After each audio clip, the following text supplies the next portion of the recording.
All right, so we are recording. My name is Dana Zorns, and Pro Kettlebell, and I are organizing the All American Kettlebell Open, and this is our second year doing it. And I'm on a quest right now to interview as many of the athletes that have signed up for it as possible. And you are actually first on my list. I've met you a couple times now. I've competed with you in Kansas, and I first met you at the All American last year, and you put on a hell of a show with the lifts that you did. And I lifted next to you in Kansas at the Great Plains Kettlebell Competition. So that was really awesome. Um, so thank you for joining me. I'm going to ask you a few questions and let you talk about kettlebells. Thank you so much for having me. Awesome. You want to introduce yourself and just give us a little backstory into what inspired you to get into kettlebell sport and how that's going? My name is Sara Lee. I started lifting kettlebells in maybe 2011. My kettlebell story and my vegan story are kind of intertwined in a way. I had a miscarriage that led to my veganism, and then my third pregnancy led to the kettlebells, and then plant-based was Nice. kind of the thing that joined those two things together.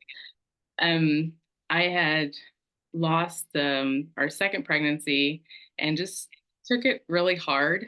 And around that time, I learned that uh, dairy cows lose a baby every single year. And at that time, I was just kind of feeling that really sharply. I learned that cows don't make milk because they're cows, they make milk because they're mothers.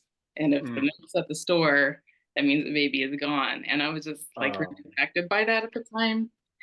And so I got pregnant with our third pregnancy. It was our rainbow baby, and they don't want you to lay down to exercise after so many weeks. And I discovered mhm. that you can lift kettlebells while you're standing up.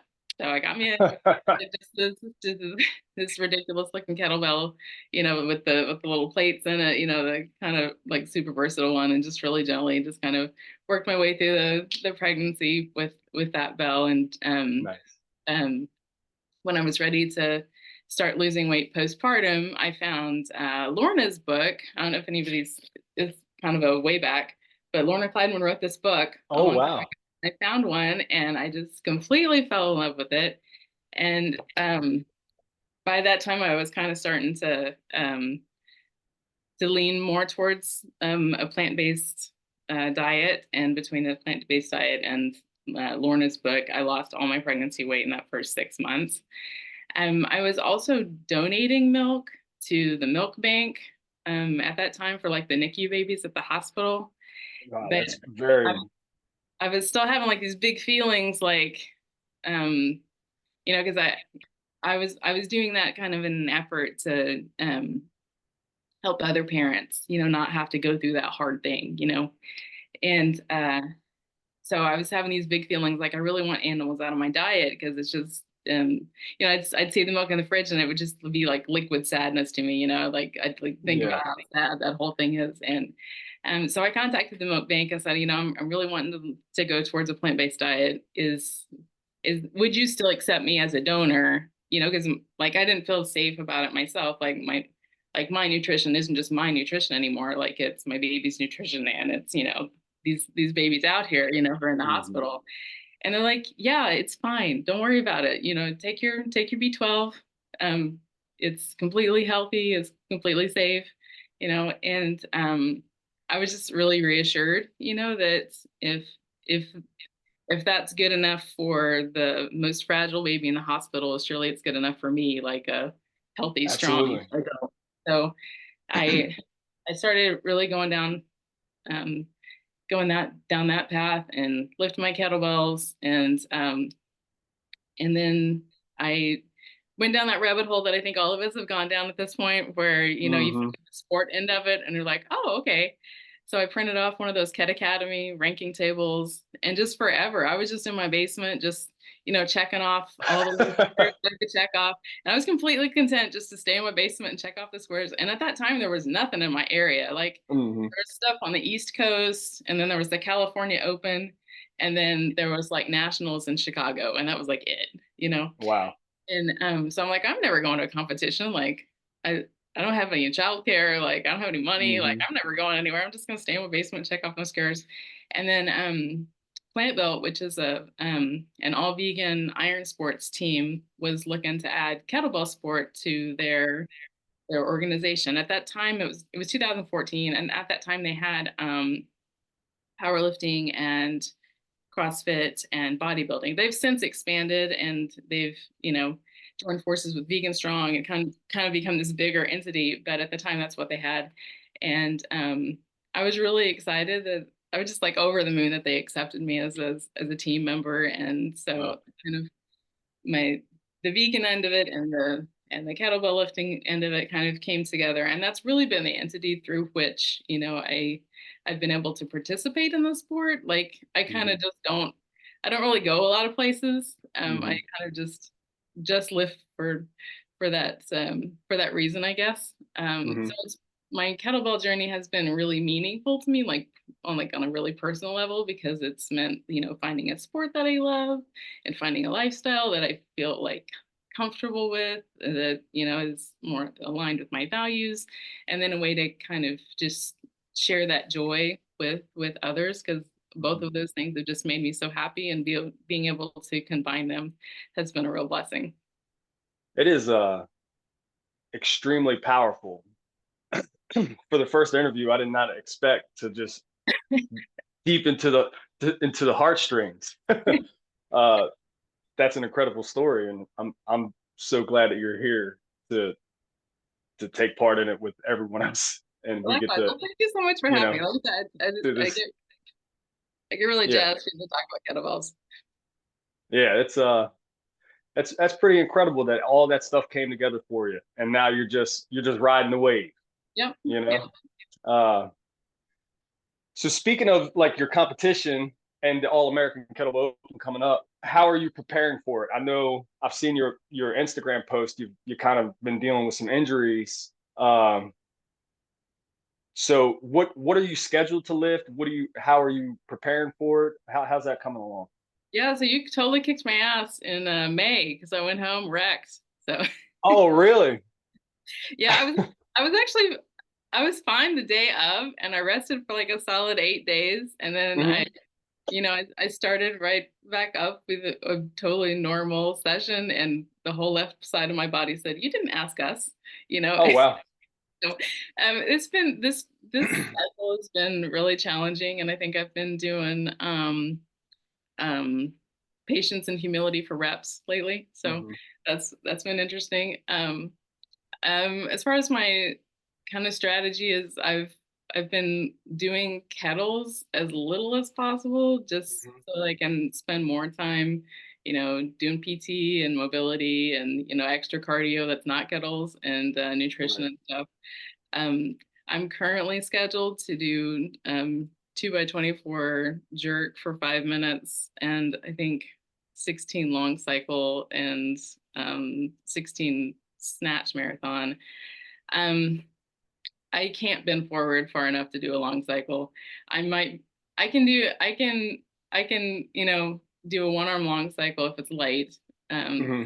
and yesterday I did get the 2 by 24 off the floor. I had been like just racking them like on the workbench. I know. I saw that too. I was fine to go overhead with it, but I couldn't get it off the floor. And at some point I Wow. realized like, well, if I can't get it off the floor, I can't do even one rep. So I started kind of just working on a 2 by 12 jerk set. Hmm. Um, and and I think that that would actually be meaningful to me to, break out of my comfort zone and really work on like a fast, light, set. That's not typically what I enjoy doing. So I Right. haven't So done you a you lot of it. typically do like heavier, I like did. because when we were on the platform together, you were lifting 20s, and I'm like, oh my god. I enjoy the slow heavy. That's that's not really what the sport is supposed to be about, I don't think. I think Hmm. it's supposed to be, maximum reps, but I enjoy the slow and heavy more. So I've kind of done more of that. And then maybe if I Yeah. had maybe if I had done what people say to do and done more light and fast earlier in my career, maybe I would be. Yeah, it's So kind of what they've been. So I've only been in the sport for maybe 18 months now. And that's just everything that's getting drilled into me from my coaches. Well, I have one sport coach now, and it's Nikolai, but it's speed, speed, speed, speed, you know? And it's like trying to maintain a certain RPM is just, it's humbling I to find say it the very least. mentally stressful. Do you find it mentally It stressful? is. So It is very mentally stressful. You know, it's almost a constant fight in the brain the almost the entire time, you know, for me. yeah, I don't know definitely. how everybody else's brain works, but mine is just on fire, you know? Yeah, no, I think that's a big part of it. Like if kettlebell was like a three-legged stool, you'd have the leg that is like just the physical ability to get the weight up, like Hmm. your strength and endurance, and then you have the technique to lift it effectively and efficiently, and then you have the leg that is just your brain's ability to focus and calm and stay Hmm. in that 600 seconds, just 1 second at a time. And Speaking, yes.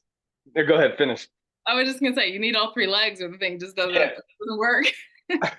So it reminds me of you saying that the two people in the sport that I have lifted next to or watched, you know, live, and I'm just like so mesmerized at how you guys can just it looks like you fall into this trance of just, and that's you. And when we were out in Kansas, I noticed it with Kim, how she just looks so bored, so bored in the lift. And it's not like, and you at the All American last year, I saw you and I'm just like, she's 100% meditating up there. Like your eyes were just, you know, down and just very relaxed and focused. And I was completely mesmerized by that as well.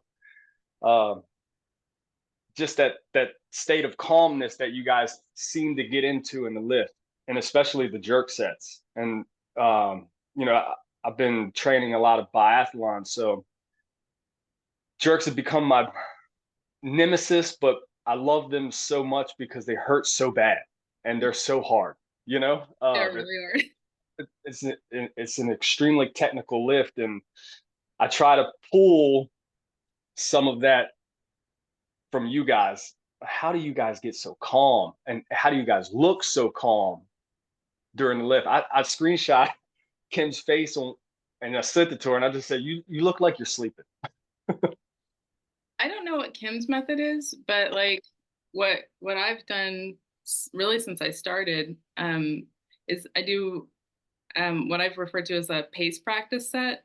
So at least once a week for every lift that I'm doing, I'll do my pace practice, which is, the full time, whether it's 5, 10, or 30 minutes, with a light weight for the pace that I want to hit. And the whole purpose of it is to train my brain to, as soon as I hear that buzzer, to like chill out. Everything's Mm, gonna be fine.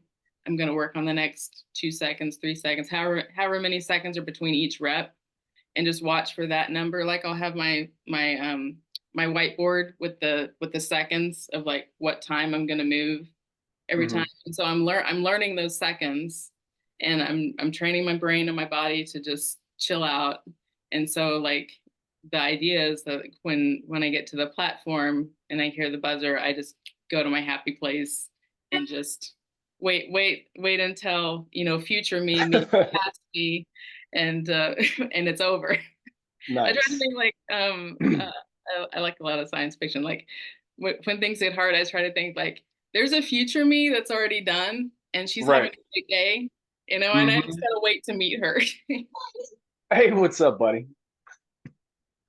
Sorry, my son just popped out. You want to say good morning? Good morning. And I got dogs that just came out. Yeah. So, what's up, buddy? So let's move into if there was a if there was a what advice would you give to a beginner who was thinking about competing? Well, I think I have to say, first of all, reduce the animal products in the diet, especially dairy, just because like I know how I felt before, and I know how I feel now, and Hmm. I'm 100% for like when they start the cloned meat and the cloned milk, but I don't feel like I'm the target audience because I know how I felt when I ate that stuff, and I Right. just feel so much better now. Like plants have all the protein that we need, and we can just feel so much better and move so much more efficiently, and breathe better. But Hmm.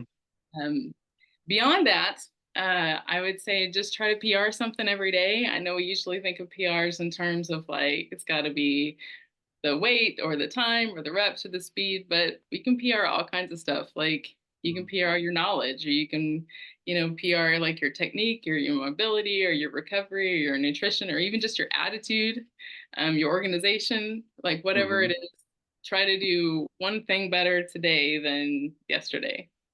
Yeah. Wow. That's great advice. So you've been in it for approximately 15 years now, right? Kettlebells. Somewhere around there, yeah, Yeah. I guess. Do you still work with? You I remember you said you had Lorna's book. Do you still work with her as she your coach or? No, she's I've never had the opportunity to actually train with her. I would love to. I'm Oh, gonna bring really? my book. I'm gonna bring my book with me. I want to see if she'll sign it on in October. Well, she signed up. She's supposed to be there. So No, I'm I didn't know. hoping to get her on an interview as well. I haven't asked her yet. She's very busy. She's a busy person. So I'm hoping to get her on an interview as well. But Uh, Go ahead. I trained with Bill Esch. Like once I Oh, okay. found out that I was going to join Plant Built, I worked with Bill Esch because he's local to me, and I was there like about 3 years, I think. And then his place closed, Mhm. unfortunately, which like was super sad because it was such an amazing place. Um, so I trained with him for a while, and then and then after a while, I did some time with Kim just briefly. Mhm. And I've used a lot of programs from like Joe Daniels and Vicky Van Stravendijk. I still use, I have like, years and years worth of notebooks, like of all the programs that, I've ever worked with somebody. And I just always Right. try to learn and see what best suits the project that I'm currently working on and pull that out. And it's been really helpful. There are a lot of really great people out there who know a lot of stuff, and Hmm. I love Kim's show, the Kettlebell Almanac, where Yes. really get the nitty gritty with a lot of people, and I think that's been really cool. I have enjoyed quite a few of those little seminar type things. I think uh, when she did the live with Carissa from West Shore House, I was up there just typing in questions because she's a big inspiration of mine. Yeah, Carissa's Yeah, great. I've yeah. I loved. haven't met her. I'd love to meet her. Uh, I think she did like 139 jerks with 20s, and those big numbers, man, are just how are you guys doing it? her. You know? So She's amazing. yeah, I'd love to meet her. yeah. Yep. So I think we're going to do one more final question. Um, what does participating in the All American Open mean to you, and how do you see it contributing to your growth as an athlete? First of all, it was such an amazing event last year. Y'all did a fantastic job throwing a heck of a party, and I really enjoyed Thank it. you. I'm super, super looking forward to going again this year and as many years as they'll have me. It's all the plant-built meats are like super meaningful to me, just in that they're like kind of that intersection of all the things that I love, and great people. I love getting to like meet up with my vegan friends, and I get to meet with my Mhm. kettlebell friends, and so it's just really a great experience, and I'm really looking forward to it. Yes, I'm looking forward to seeing you again. And you guys are stacked. Vegan Strong, Plant Built team is stacked this year. You guys have a good chance at winning the big prize. I actually have a. I'm going to be meeting with Higi. I'm going to do it, or Hege. Okay. I always Hege. I will be doing an interview with her, I believe, tomorrow. Hmm. Yeah. So, uh, Sarah, thank you so much for doing this interview with me. This is the first time I've ever like done a formal sit down. So thank you for dealing with my little bit of nervousness and answering the questions and being put on the spot and coming on here and putting your very powerful story out there. I appreciate that. Well, thank you so much for having me. I appreciate it. Absolutely. I hope you had a little fun doing this, and I can't wait to see you in October. Good luck on the platform. All right. Thank you. I'll see you soon. Bye.